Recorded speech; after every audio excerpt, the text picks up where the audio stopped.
You ask Tiger to solve. This deals with linear equations with one unknown. The final result is y equals -40. Let's solve it step by step. Move the negative sign from the denominator to the numerator. Group all constants on the right side of the equation. Subtract 5 from both sides. Simplify the arithmetic.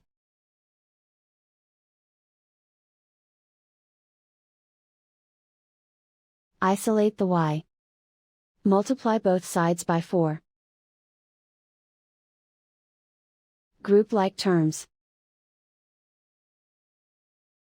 Multiply the coefficients.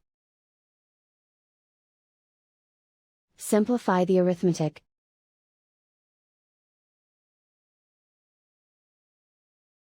Convert the y into a positive number.